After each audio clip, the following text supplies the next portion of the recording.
Hi, Anders. Thank you very much. Thanks, everyone.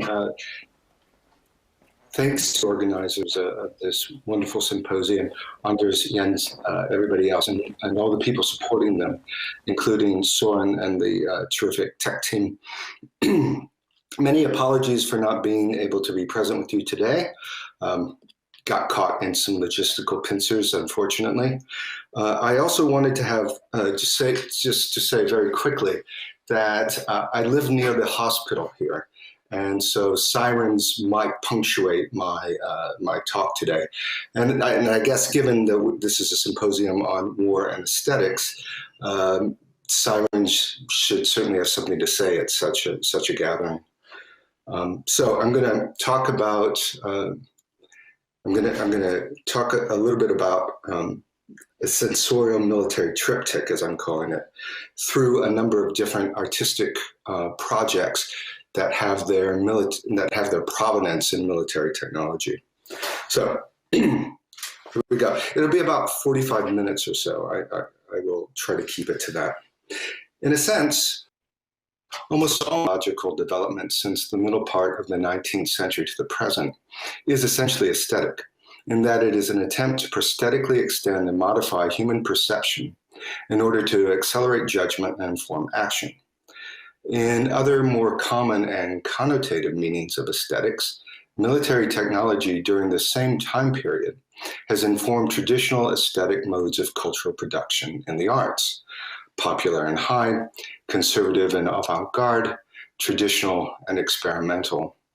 Rather than looking at the military and its operations as the content of my artistic and aesthetic exploration, which some of the presentations do and which I'm very much looking forward to, my own talk, very briefly today, explores military technology as the conditions of possibility and means of production for artists.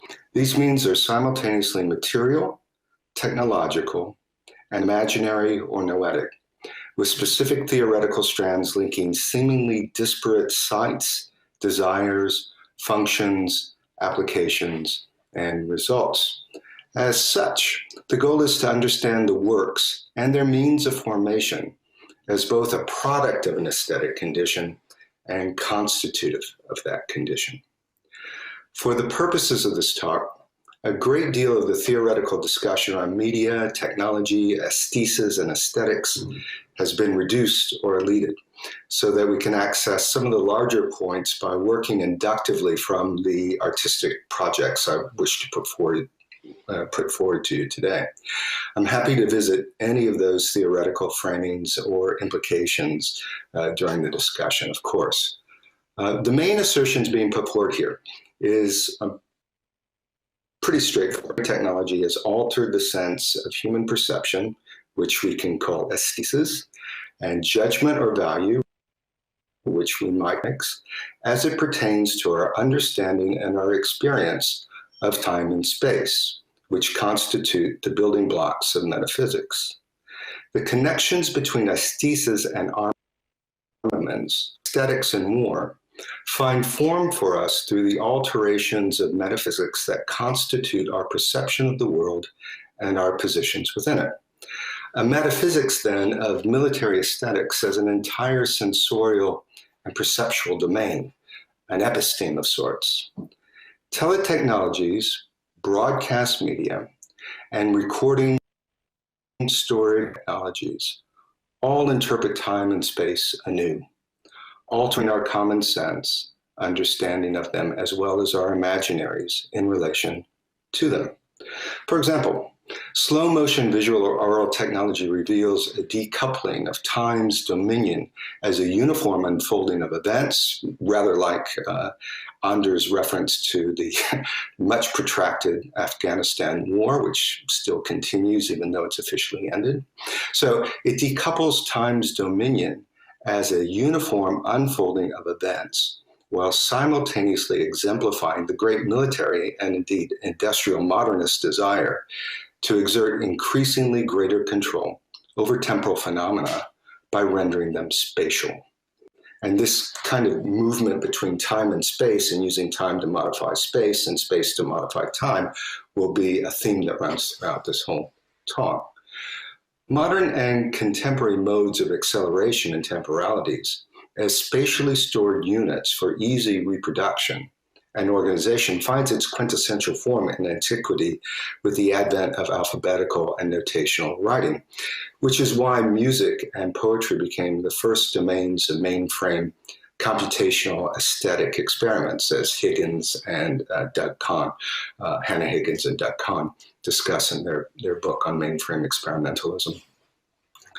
This capacity allows not only for the storage of temporal phenomena, but also the potential to reorder it and restructure it, as with, say, the metaphysics of cinema, that allows us to see a plucked grape put back on the vine. Some theorists refer to this capacity as time-axis manipulation. Many of the works we will examine can be defined as techno-chrono aesthetics, most easily found as micro-temporalities, produce medial instruments that come from the military. The neat cleaving of time and space in terms of media, aesthetics, techniques, and perceived experience is a task performed only through oversimplification or a lesion of problematic entanglement. As a kind of updated military version of Lessing's Lao Kun, the arguments here suggest an important attribute of this update occurs with what I was just referring to. That is, the alter resultant from time-based techniques and the modification of time with sounds. And these techniques have military provenance or significant military research and development input. All teletechnologies, as Paul Virilio reminds us, convert geographical space into real time. Over there becomes right now. Just as I'm over here, you're over there, but we're all here together in a virtual space right now. And it does so through a century-sustained technological research combined with the wealth of nations. Examining photography, sound installation, music, cryptography, and immersive environments, although I won't have so much time on immersive environments, I've had to cut out the Muzak version for time purposes. We can map some correlations between armaments, aesthetics, and metaphysics. This paper's triptych structure revolves around the logic of eyes, ears, and mouths as metonyms for the senses and the media involved. Photographic works by Trevor Paglen and Harrington in the eyes section are followed in the ears section by a work from sound artist Leif Ing, and the mouths portion listens to vocoder music from Wendy Carlos, perhaps pieces that you might have encountered in one way or another. And each piece charts a noetic techniques, that is, technologies of mental processes, of thought, and of imaginaries. So the first section is called Eyes, and it's the subtitle for it is Ballistic Aesthetics.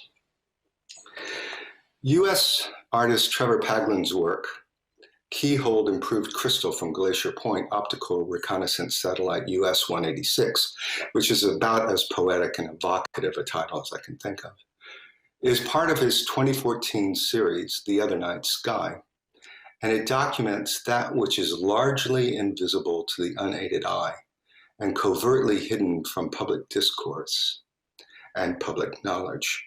Here, in quintessential post-digital mode, is a fully analog piece informed by digital technologies and made possible only through computer-based calculations. It thus reveals complexities of intertwined histories and presence of different temporalities, operative in many technologies, in aesthetics generally, in our various experiences, and the effects of them on our daily visual experience. In an artist conversation that I conducted with Trevor Paglen in Berlin a few years ago at the Transmediale Art Festival, he spoke at length about his innovative The Last Pictures project, which entailed putting a chip of images into geosynchronous orbit on a satellite, and thus leaving them in space for tens of thousands of years, likely far beyond the span of humans on Earth. It's a grand project, and it's one that's relevant for this. But we also discussed a seemingly innocuous landscape image. Soren, if you could put that one up, I would appreciate it. Is it up? Let me just see. Yes, that's it. Thank you. Okay, so it is a seemingly innocuous landscape that is apparently an homage to and continuation of landscape photography in the American West, but it's only apparently so, operating with a subtle shift of figure and ground, so that we're not looking at the ground, but we're looking at the sky and not the dimly illuminated terrain. Paglin explained what one empirically sees when gazing at the photograph. First of all, it's an image of Yosemite in California taken in the middle of the night, so that the upper half of the image, we see lines of light made by stars due to his having to keep the aperture open to capture the low light conditions. But about halfway up the image, on the left-hand side, there is a streak made by a reconnaissance satellite called USA-186, and it is an imaging satellite. So, in a kind of a strange self-portrait via satellite, or in absentia, as it were, in a kind of chiasmic visual setup, Paglin is taking a photograph of Yosemite while photographing a spy satellite above Yosemite that was photographing while he was photographing it. But this image works on many different levels. The history of photography, especially in the West, in America, the construction of the iconicity of the landscape in the US, the role of military experimentation in the West of the US, the Western frontier as a site of technological and existential experimentation, a contemporary take on the landscape genre as an enframing of power, and a meditation on the US frontier more generally. The conceptual and military elements that cohere in Paglin's single image bespeak the acceleration of the visual field and the actual occupation of territory through technological developments that, as we will see, migrate from a camera to atomic weapons to imaging satellites. The rudimentary concerns that guided Norbert Wiener to calculate through computational the ballistics required to shoot down ever faster planes and ever faster ordnance became cybernetics when he had to include self-correction within the systematic loop of firing at an accelerating and variably speeded target. These calculative concerns occupied Paglin as well, for him to shoot the satellite because he needed to pull his photographic subject from the night sky at a specific moment for a specific period of time. He had to chart its trajectory using advanced computational methods. And he also needed to rely on maps provided by amateur covert sky sleuths who track secret spy satellites via random scraps of data, leaked information, and high-powered telescopes. Determining satellite positioning, exposure times, and aperture time ratios put Paglin in the midst of firing calculations to produce this work of ballistic aesthetics. Now, in our conversation, Paglin pointed out that the history of photography in the American West is also the history of military scene in the West, both ideologically and technologically, in terms of the actual machines that constitute the two histories. The classical Yosemite images that we know from the 19th century were taken by people such as Carlton Watkins, Timothy O'Sullivan, and Edward Muybridge, who spent long periods of time photographing large parts of the West, including Yosemite, while working for the U.S. Department. At play, therefore, is the ideological and colonial tradition of seeing the unexplored land, purloined landscapes deemed not only terra nullis, but res nullis, mining the aesthetic logics and logistics of these photographs and reconnaissance surveys, while also supplementing them. PAF offers a contemporary perspective of the deeper temporalities of seeing and control of both the land and its indigenous population. Now, Muybridge shifts directly from photographing Yosemite to starting his chronophotographic studies of horses that materialize not only movement in nature, invisible to the unaided eye, but technological innovation of syncing a camera shutter to temporal events occurring in the world. This process divides time into spatial units.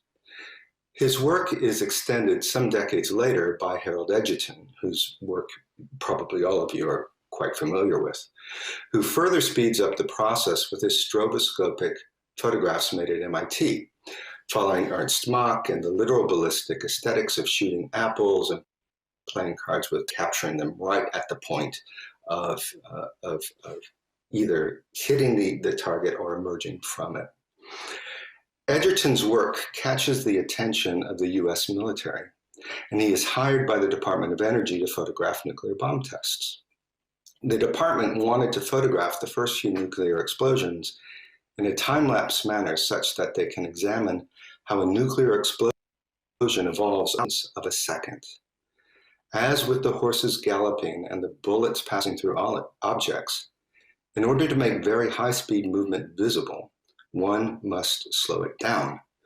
And to slow it down, the photographic process must be made atomistic and digital in conceptualization, if not in technology. That is, generated for a potentially infinite exact repetition of discontinuous data. And Edgerton does just this, and at startling speeds. So you can go ahead and start to flip through some of those images, Swarn, if you wish. I just have a few examples of some of Edgerton's photographs from his archive, which is available online, by the way, from the American West and in the South Pacific. So it's kind of over showing some technological developments over about 5 years, 6 years. Okay, so the next step in the process constitutes an intensified technological feedback loop, because the military realizes that Edgerton's camera shutters are actually more accurate than the triggers they have in the nuclear weapons. These mechanisms are not only effective for documenting a bomb's explosion, but also for igniting one. Quite literally then, the shutters migrate from the cameras and become triggers for nuclear detonations. The resultant images can capture the physical effects that they trigger, cause and effect in one visual technology, which was called a rapidtronic shutter that used filters and magnets to slice time into micro units. Now, there exists one more pivotal step operative in Paglen's image. A company set up by Edgerton called EG&G becomes a defense contractor and starts building spy satellites, ones equipped with powerful cameras, as one might imagine. The technological tradition that goes back to places like Yosemite can be found in a figure such as Paglen, photographing Yosemite in the present, but it is also up there in the other night sky.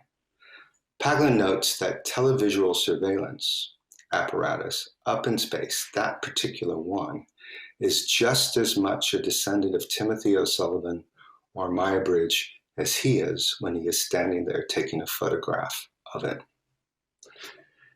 Edgerton's images, taken at 1/2 of 1/1,000,000th of a second, also sketches indelibly a landscape of the second half of the 20th century, a geography of test sites in the US West, as well as atolls in the South Pacific. These artistic landscapes spatialize time, operating at vastly different scales. The extreme rapidity of the magneto-optic shutter intersecting with political time of radiation poisoning for Edgerton, and geosynchronous satellites orbiting the Earth until the planet is no more for Paglen. The cross-functional aesthetics at play in the images aid us in understanding the political nature of temporalities and temporal functions as, quote, an attempt to make sense of the multiple speeds that define various techniques actions, infrastructures, and not least lived experiences of contemporary culture. That's a quote from my colleague Jussi Parikka. The microtemporalities frozen in Egerton and macrotemporalities gestured to in Paglin reveal a spectral range that scales astronomically and biochemically. Scales which of necessity, as scales, imply each in the other. Now, these scales are insensible for humans until rendered in legible forms, means of abstracting, visualizing, and hearing what eludes our sensorium. This spectral range repeats multiple means of inscription to still and frame temporalities for aesthetic and geopolitical functions and controls, and in the process remakes aesthetics through and as geopolitics. An experience of slowness here made medially possible to the senses, to ontology, and to collective imaginaries. During the Cold War, unlocking the means to measure atomic yield of friendly and adversarial weapons, as Egerton's milliseconds were intended to perform, provided a key cryptographic quandary, whether in visual, aural, or synesthetic forms. Waves, signals, and frequencies filled the military sensorium, and microtemporal patterns that lay beyond the senses, accessible only by increasingly massive research into targeted techniques, gained exponential momentum. The measurement, recording, storage, and manipulation of temporal phenomena in aural forms are taken up in the next section. Converting scientific formulae into technological instruments that result in time-based media that lead to aesthetic and artistic exploration and geopolitical policy. So for this next section, it's called Ears, the frequency of the Cold War. I hope everybody's doing all right. Sorry to be banging on at you so early in the morning. And it's hard to read the room when there is no room to see or to read. So if I make jokes and I don't hear you laughing, I can chalk it up to the fact that the mics aren't on. Anyway, ears, the frequency of the Cold War. The capacity to discern the difference between an underground nuclear explosion and natural geological occurrences, such as earthquakes, resides in an aesthetic judgment of a particular stripe. Or rather, it entails transferring the discernment to a frequency or sine wave. How to accomplish this feat resulted in the resuscitation of a centuries-old mathematical formula sped up for fast calculations through the dromoscopy of military technological demands to slow time. It has become perhaps the most ubiquitous algorithm going today, used in audio signal processing, medical imaging, data visualization, radar, telecommunications, spectral identification and pattern recognition, as well as electronic music, amongst other areas. Known, and you may have already guessed this, as the fast Fourier transform, or FFT, this hyperactively applied algorithm has its contemporary provenance in telecoms, military geology, and sound synthesis research instigated at the Pentagon and Bell Labs. Now, the FFT, as famously codified by Cooley and Tukey in 1965, has been described as, quote, an algorithm the entire family can use, which puts a nice domestic spin on it all. And it does end up back in all of our households. Our branch of this family tree is primarily those applications of spectral analysis shaping audio engagements with space, remote sensing, Cold War geology, telecommunications, and time, that is temporal manipulation in both military and artistic applications. With mathematical roots back to early 19th century speculative formulations and drawing on 3rd century BC theories of periodic oscillation, Fourier's solution of all continuous functions, including musical notes into sums of pure sine harmonics, was achieved before Helmholtz and Edison, to quote Frederick Kittler. It remained an interesting but not terribly useful mathematic formulation until the 1960s in the form of the FFT. The formula gained rapid and widespread application when Tukey tweaked the model during a meeting held by JFK's Science Advisory Committee in order to ratify a nuclear test ban treaty with the Soviets. Means of detecting atomic tests remotely, that is, without traveling to Soviet nuclear sites, seismological time series accessed by various offshore detectors could be used successfully. However, the computing power and time required for such analysis precluded this solution until Tukey's reduction of the discrete Fourier transform into its faster version, the FFT. In 1959, Vela uniform was established at the end of the Eisenhower administration to provide adequate capacity for the US military to detect and locate nuclear explosions, whether underground, underwater, or in the upper atmosphere. The project constitutes a primary accelerant for massive research into remote sensing technologies and media. 3 years into the Vela Uniform project, its lead, Dr. Charles C. Bates, offered an update of progress to that point at the 1962 Symposium of the Detection of Underground Objects, which sounds like the sort of symposium we all might want to attend. Bates claimed the portion of the Vela Uniform mission relevant to those gathered at the symposium that ARPA, the Advanced Research Projects Agency, held on behalf of the US Department of Defense, was to, quote, undertake research, experimentation, and systems development to obtain at the earliest practicable date a system for the detection of nuclear explosions underground. In essence, they were tasked with trying to build an acoustic signature for earthquakes and one for explosions to distinguish between the two and to verify events that might occur in Siberia, aside to both underground testing and much tectonic shifting. Thus, the Soviets camouflaged nuclear tests, according to the Americans, or claimed misinterpretations of these phenomena and not military technological. As noted, the spatial dimensions of FFT exploration are actually accessed via time, and the temporal seismic measurements occur through analysis of temporal data, and the gleaning of this data made possible by making them into discrete spatial units, as with Edgerton's photos. The inextricable intertwining of time and space continually tells the story that the alteration can be found through the other. Such were assumptions driving much technological R&D during the Cold War.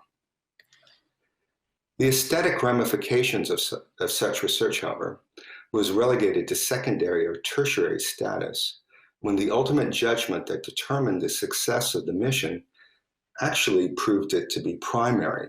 Now, that's because sensing functions are the kind of machinic aesthesis to generate spectral identity through the setting of sensors to filter specific kinds of data actually renders it machinic aesthetics. And in this way, this is, from what I can tell, it's kind of gesturing towards Anthony Downey's talk a little bit later. That is, how do you determine these patterns? And so it becomes a machinic aesthetics even before generating a spectral identity. The need to sort and sift to selectively sense with remote sensing tools establishes a necessary discernment even at the raw data collection stage. More aesthetic judgment emerges in the spectral identity itself, a trace in need of deciphering. The spectral stamp might be better understood as spectral agency. Such was the chain of actions, operations, decisions, and affordances, the windowed or framed signature of sound or vibration waves set in motion. An agency without purpose of their own, spectral signatures dominated many remote sensing operations of war and into the present. The desire on the part of military reconnaissance is to achieve readings of sound waves without variables, a perfectly clear signature. while the occurrence of variables become artistic opportunity, which is what we discuss next.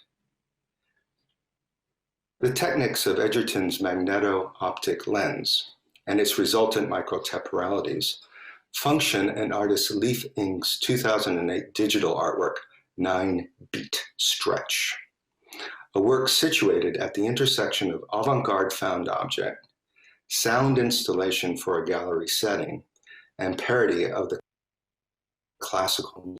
Ing's instructions for realizing the piece read like a Flux's conceptual operation transported into a digital future. He asks for the exhibition space to take a CD recording of Beethoven's Ninth Symphony and use granular synthesis software to 24 hours in length while maintaining pitch throughout. This results from the affordances synthesis software, which many of you will find this right now, which allows one to slice and then splice milliseconds of sound that preserve not only pitch, but timbre. In fact, potentially infinite replication of each slice is possible. Because no specific recording is listed in the artwork's instructions, this potentially infinite replication of any specific slice is required for the base material. That is, the recording as found object to be decelerated and elongated to a 24-hour duration. And in fact, there's a kind of cheeky line in the last last part of the instructions where Ing says, and if you can't find a CD copy of Beethoven's Ninth Symphony, Mozart's Requiem will do, which kind of lets you know where the importance of the work lies.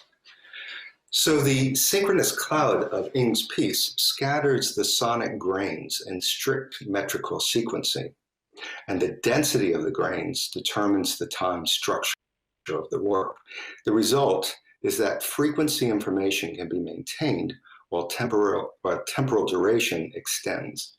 And because pitch is determined by speed, the granular technique maintains the speed in the individual unit of isolation, but not in the sutured whole.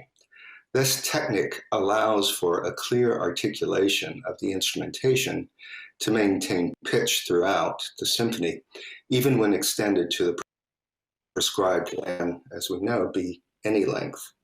All right, so I'm going to ask Soren to just play a little bit of this. This particular segment of it is about 5 hours long, so you can stretch your legs. Actually, we'll listen to about 30 seconds of it.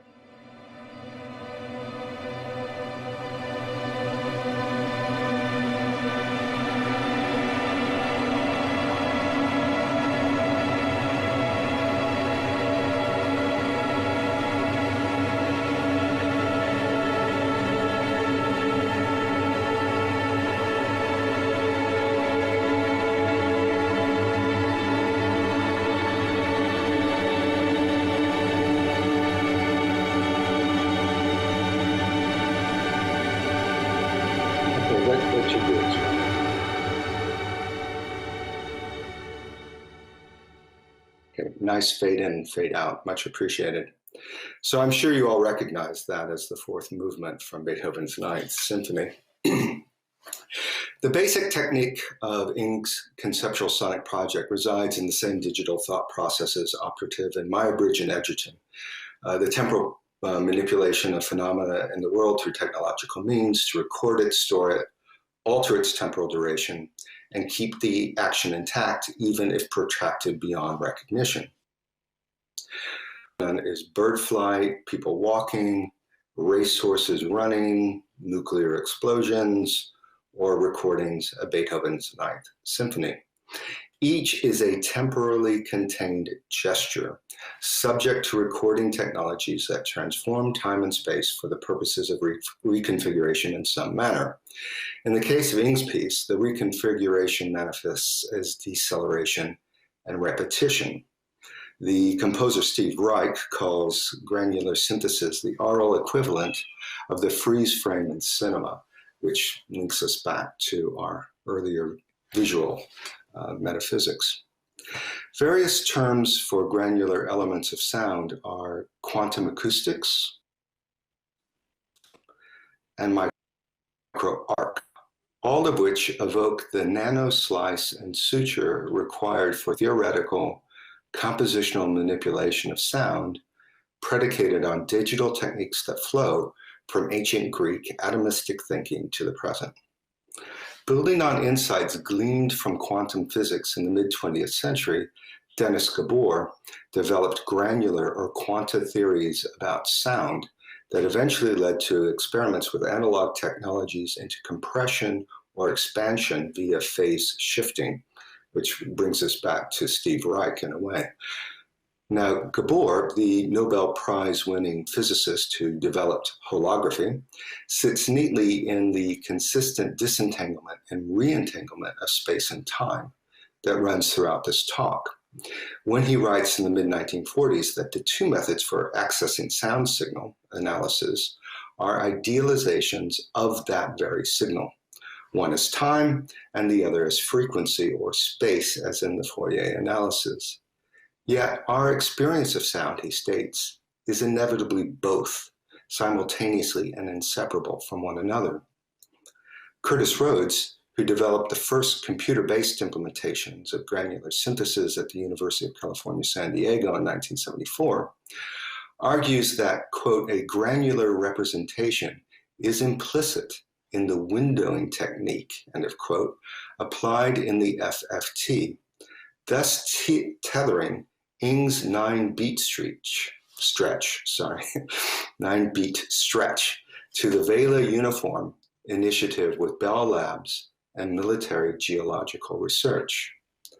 Like so many technological developments, granular synthesis became standardized and routinized, and now is part of many standard off-the-shelf software packages for computer music generation. Once the province of the world's most top-secret labs for remote reconnaissance and spying to keep the Cold War cold and not hot, this computational technique now nestles softly into domestic consumer products. So this leads us to the very last section called Mouth, the Vocoder and cryptographic articulation. Bell Labs tasked its telephonic engineer Homer Dudley in 1928 with solving a key problem of communication: how to convey voice across telegraph lines. This necessitated the compression of broadband speech signals, which can exceed 3,000 hertz, to operate on extant telegraph cables with a much narrower bandwidth than that. To address this problem, Dudley offered the vocoder, which is more of a process than a device, which Dudley explained to us for breakfast, that is, scrambling eggs and then basically re-chickening them. His purely electronic solution consisted of finding an adequate representation of the voice, its sound source and its modulation, that would be encoded as a set of numbers running through filters on the transmission end and sent as a coded message rather than the actual vocal input itself, that was decoded at the receiving end and using an aural synthesizer deploying an oscillator to reconstruct frequency basics and a set of filters to shape the sound. Okay, so it's just converting it into code, sending it as code, and then refiltering it to sound somewhat like human speech. The vocoder, a contraction of voice coder, in 1935, it was introduced to the public at large at the 1939 World's Fair in New York City. Synthesizer innovator Robert Moog claimed that the vocoder's only performance criterion was, quote, intelligibility. However, Moog kind of undermined this claim because he made it in a note about its application by the composer Alvin Lucier, who thus established a new performance criterion for the vocoder, and that is aesthetics. The conversion of speech to code provides its cryptographic appeal for military communications during World War II. The storage of the temporal processes and data involved in the unavoidable evanescence of speech is an oral equivalent to a visual chirographic writing system, allowing temporal sounds to be made into spatial symbols which can be altered and reordered. Once again, the connections to the fundamental processes of Egerton and granular synthesis are marked and profound, offering a real key to the techno-imaginative basis for a number of the developments and aesthetic works we're talking about today. Now, Alan Turing spotted the coding cryptographic possibilities straight away when he visited Bell Labs in 1943, and their collaborative engagements led to an influential updated version of the vocoder that became known as Sig Sally. Initially used as for communication between Roosevelt and Churchill starting in the summer of 1943, by the end of the war, terminals had sprung up at Allied bases throughout the globe, including a nautical one for General MacArthur in the South Pacific Theater. Vocoder use for the military's secret telephony also included turntables, playing recordings of reverse thermal sounds to create a sluicing background noise to confound German codebreakers, records that were produced by the Pentagon, by the Muzak Corporation. And unfortunately, we're not going to get our Muzak tie in, but perhaps in the conversation afterwards. A mere 5 years after connecting FDR and Churchill in encrypted strategic discussions, as well as coordinating the D-Day invasion and the bombing of Hiroshima, the vocoder traveled with Dudley to post-war Germany and played a pivotal role in the inspiration to build the first studio dedicated to electronic music composition, musical instrument development, and recording. Bell Labs pressed on with vocoder research in relation to some of the first experiments in computer music, building on Dudley's and Turing's innovative step of converting analog voice signals into digital data, eventually resulting in Max Matthews' computer program Music 1, the first program for sound synthesis, and which eventually meets up with granular synthesis. Building on the advances made by the cryptographic application of the vocoder, this program performs another key step in changing its primary performance criterion by pushing beyond to abstractions and aesthetics. The capacity of the vocoder to digitally analyze the voice is modified against itself, making intelligibility irrelevant or even undesired. Through various forms of aesthetic production in popular music, Kraftwerk, Electric Light Orchestra, Bootsy Collins, Daft Punk, so many hip-hop artists, it would be impossible to list at this moment. Also in avant-garde experimental music with, say, Alvin Lucier or Laurie Anderson, and with soundtrack music, including Wendy Carlos. As with any telecommunications device, the vocoder operates in and through the compression of space, again using a temporally determined event to do so, voice as speech. In addition to contributing to metaphysical manipulation, the vocoder addresses a long-standing relationship between the human voice and technological manipulation in music and instrumental technologies.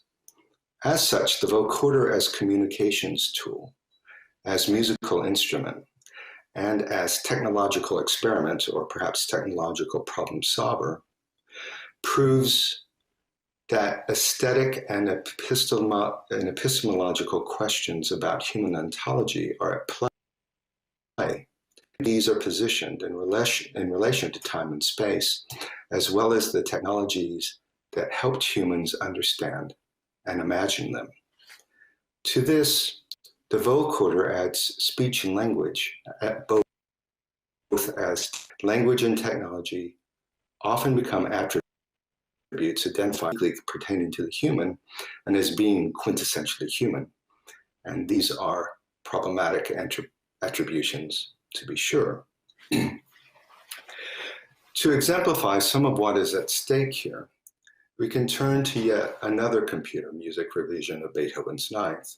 This one comes via Wendy Carlos in her 1964 aural punctum when first encountering the Vocorder at the New York, after, some years after the 1939 rolling out of it.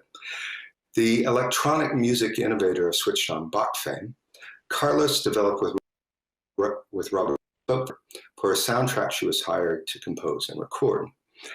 When Stanley Kubrick decided to film Anthony Burgess's polemic against the anti-humanistic dimensions of behaviorism for potential population governments, penalization, and eventual rehabilitation, he approached Carlos to do the soundtrack. And she saw an excellent opportunity to put the new vocoder that she'd been experimenting with for over a year to work. The result is the stunning singing machine used for the Ode to Joy in the film and its soundtrack recordings.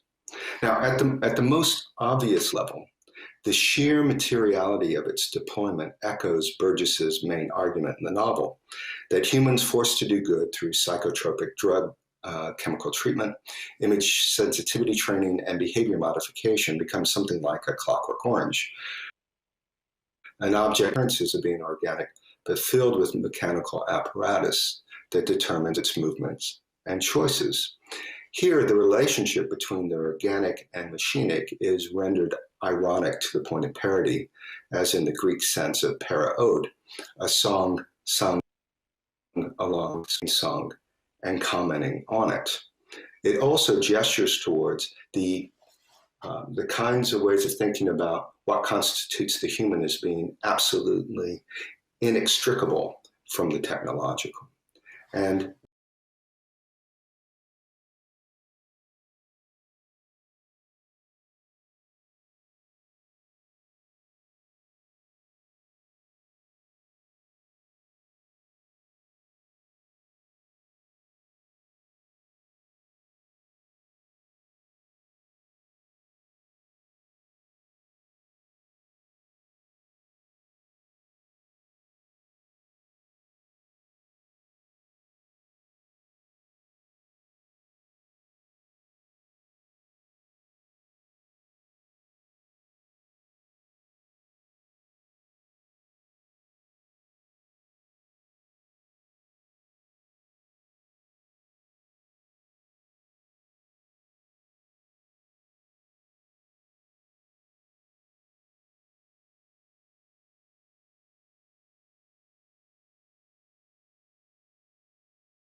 environments in business and Cold War military conditions. However, that has to be saved for another time.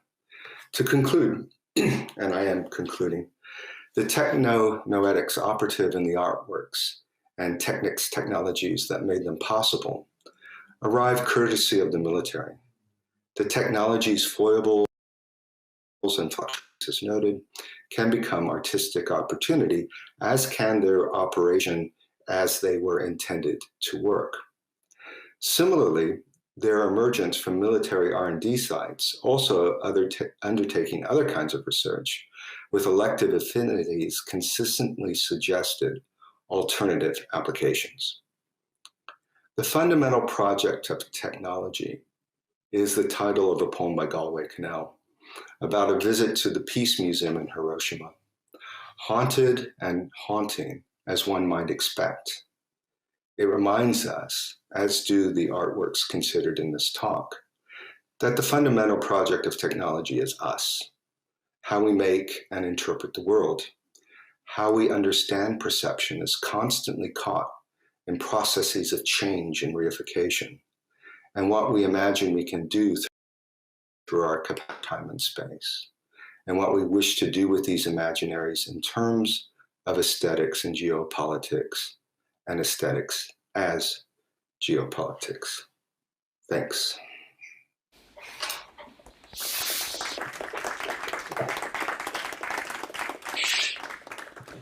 Thank you very much, Ryan. for this immensely rich talk, which covers different senses, large swaths of the 20th century, and a huge array of technologies. This was absolutely fascinating. I would like to open the floor to questions. I will pass around the microphone. Please make sure to speak into it. Thank you so much for this really, yeah, as Andrew said, incredibly rich presentation. You're sort of like the comments you had on military music at the very end reminded me of my workplace. I work at a military barracks, and daily people march, past my window, and drill sergeants shout at them, which has sort of become my daily music. This sort of like a soundscape of military sounds. So I think I'm going to bring that term home with me. Secondly, I'm very fascinated by all the examples you have of I guess what one might call the traffic from military techno-aesthetics to civilian techno-aesthetics. And I'm sort of interested in the development of the direction of that traffic, right? So if I understand your three topics here correctly, what you're mostly pointing out is that there's a traffic from military techno developments to civilian applications. So they start as detection devices for nuclear blasts, and then they end up in the home of sort of like European and American families. And I guess that direction sort of is implied in the sort of in the notion of the military-industrial complex. You could even say, right, that the military comes first, and then what the military comes up with becomes industrialized, if you will. And not that I'm not sure that was a point of the term, but I guess that the direction is implicit in that sequence. But and here comes my question. It seems to me that direction from military to civilian has undergone a seismic shift the last 15, 20 years. That we're not seeing military technologies having a dual use, as the term goes. That is, that they can eventually be used in a civilian way. We're seeing the exact opposite direction, right? That we have civilian technologies developed by the tech giants, Google, Amazon, whatever, that often turn out to have a dual use. That is, they can be transported into a military application. So the whole sort of like the whole economic and political and technological direction of developments within techno-aesthetics has basically reversed 180 degrees, right? ARPANET does not become the internet. Things on the internet become militarized. And I guess my question is, what does that change in direction? What does this dramatic change in direction? How would you sort of like, how would you read the developments you're analyzing here in light of that, as I see it, very dramatic development? Okay, thanks a lot for your question. Yeah, I think what we have here is a very complex feedback loop. And that one way of beginning to think about this is, I would argue that there is no such thing as a civilian sphere since 1945. Anybody born after 1945, and I would assume that includes everybody that's involved with this right now, was born with a target on his or her head and was a legitimate target for military action. And what happens at that moment with the establishment of the Cold War is a complete epistemic shift, so that the division of military spheres becomes so complexly intertwined that the cause-effect relationships perhaps only determine the distinctions between them through their application at any given moment. A lot of my work recently, I'm just kind of returning to this area of military aesthetics after being away from it for a while. A lot of my work recently has been on polyscalar autonomous remote sensing systems that are used for a number of different applications. And one way in which they operate is indeed in,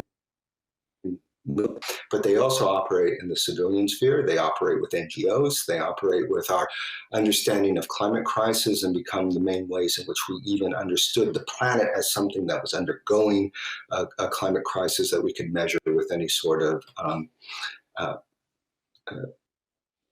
kind of thing. So I think, to answer your question, the seismic shift might be just a bit more apparent in the present than it was in the past. But there's a way in which E.L. Doctorow, a long time ago, the novelist, said that the atomic bomb was first a weapon, then it became our governance policy, then it became our economy. And I think it's very difficult to disentangle any of these spheres, and there's a way in which the demarcation of the difference between them is arbitrary at best, and that the traffic circulating amongst them is as complex as and they're mutually influential and inextricable. So I don't know if the shift is one of just nuance at this particular moment, or if it's just something that has long been the case, just coming a bit more apparently to the surface. Does that answer your question? Yes. Okay, great. Phil, please. Thank you. That was a wonderful, fascinating talk. Particularly that first photograph of Yosemite called to mind an essay of Ernst Junger's that he wrote on pain a year after Hitler had come to power, where he's trying to puzzle out the nature of man in a totally mobilized fascist society in the age of technology. And he heralds the photograph as emblematic of this new, colder consciousness of the present age. And he says, the photo records the bullet in flight as easily as it captures a man in the moment an explosion tears him apart. But photography then is an expression of our peculiarly cruel way of seeing. One senses this very clearly in places where a different cultic substance is still active. The moment a city like Mecca can be photographed, it falls into the colonial sphere. And for him, the photograph is emblematic of this new kind of colder consciousness, the ability to treat the body as an object, where the worker must endure pain in a totally mobilized society. I feel like that particular sensibility that he's connecting to a technological shift feels very different today, particularly when instead of Western societies being mass mobilized for warfare, we have warfare that is continuing and yet still very much present.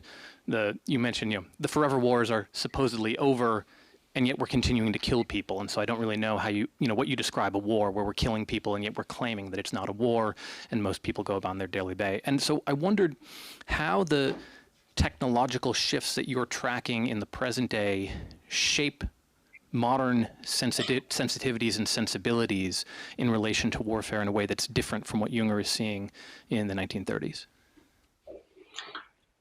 Okay, thanks a lot. That's a great question. And Junger's quote that you pulled there, contemporary moment, the Bauhaus researchers such as Moholy Neij and Georgi Kepsch were looking at photographs and thinking about them in the same way, but thinking about them in terms of their liberatory capacities, that that photography could wrest a kind of pressure of indexicality that was placed on painting, for example, and other modes of the classic arts. And allow for an opening up of other kinds of exploration and experimentation with a kind of techno-utopian imaginary that was operative with it. And we can look at that in the 1930s and say, well, that's a bit naive, but it's also important to remember that they were all fleeing the Nazis at that time. And so if they could come to the US and try to reestablish the Bauhaus in Chicago and at Black Mountain and to a certain extent at MIT, I think that it would be remiss of us to dismiss the potential liberatory dimensions that are operative with regard to any of these technologies.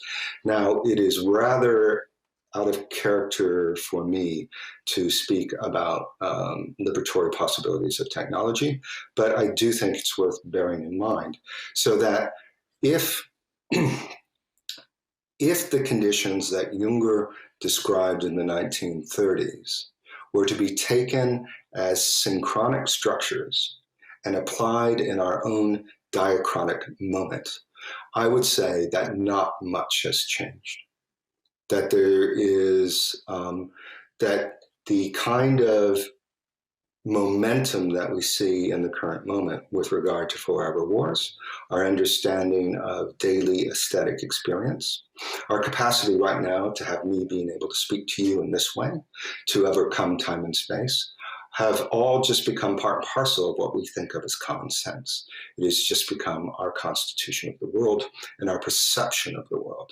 And that this world has been constructed from various technological, intellectual, imaginary, cultural, governmental, material trajectories that began perhaps, we could certainly say by the middle part of the 19th century, because almost all the technological demands we're playing with today were faced in the middle part of the 19th century about communications and overcoming time and space. So I don't really know if there is, to return to your question, if I'm getting it right, I don't know if we have necessarily done anything except engaged in the kind of surenchère, as Derrida would call it, of the same situation, but with each repetition becomes an increase in the stakes. Similarly, if we think cybernetically, there is no such thing as repetition because we only understand repetition from the closed system in which it operates. So I think we're always kind of caught on the prongs of historical analysis, the present as this complex flux of different modes of temporalities, and an anticipated future, which is always a sliding target and is always a sliding imaginary. I'm not sure if that answers your question, Phil, or if I've just taken it off and run with it. Phil is happy. Okay, good. I'm happy with it. Do we have any other questions here? If not, perhaps I might ask a final question. I was struck by two of the artworks that you showed. First, Trevor Paglen, and then the first version of Beethoven. Yes. And what struck me in both those works was the attempt to, as you described it so well, to sort of show hidden temporalities connected to surveillance, the use of technology to sort of recreate sensorial perception. But by doing so, at the same time, I was also struck by the fact that the artworks themselves and the perception that they create is in dire need of explanation. It was by no means self-explanatory what is going on in Trevor Paglen's image, nor is it self-explanatory what we're actually hearing in the first version of Beethoven. I would certainly not have recognized that unless it had been framed by you. So I think there's something interesting in these artworks trying to sort of unfold and make visible sensibilities and a certain kind of aesthetics, while at the same time being deeply reliant on external explanation to make that comprehensible. Might you speak to this a bit? In a way, it is that very complex relationship between artwork and title, right? And that it's always having to negotiate. To what extent does the title illustrate? Does it frame? Does it help to place? I mean, a frame is useful because we're thinking about it as well. Signal, sound signatures and frequency signatures that get framed in a particular way. And so with, say, for example, the Sublime, you used to go out into nature in the 19th century as the lonely wanderer with a cape, and you would stand in awe of nature and in the mountains, and you would take from your pocket a frame that you would unfold and see through as a way of containing the overwhelming element of what resides outside the frame. And we do that now, but we do it with mobile phones, right? It's our 21st century version of the 19th century frame to contain the overwhelming sensory input of the world. But in terms of these works, they are very much in the tradition of 1960s conceptual art. And so conceptual art, by its very definition, a kind of conceptual engagement with it that might require explanation or framing. When I asked Paglin about this, I was talking to him and I said, well, I'm really struck by the conceptual nature of your work more than the works themselves. And he said, oh, so I'm a conceptual artist because I can't paint. And I said, essentially, yes. But the relationship between the conceptual explanation and the work itself has become part and parcel of artistic production, I would say, maybe from Duchamp to the present. Because if you look at the ready-made fountain, you wouldn't know that it's a commentary on artistic production by placing a urinal in an art show and putting it upside down, and it becomes a fountain because it's upside down. So I think this is a wonderful way to end this paper with the Duchamp urinal. I think we will say thank you so much. Give another round of applause to Ryan Bishop. And then we will... Thanks a lot. I really wish I could be there with all of you. And hello to old friends, Karen and Eyal. And I wish I could be there to meet new friends. And I'm really looking forward to hearing the rest of the papers. And I will be voyeuristically dropping in and tracking the entire symposium. Thank you so much. Thank you so much, Ryan. So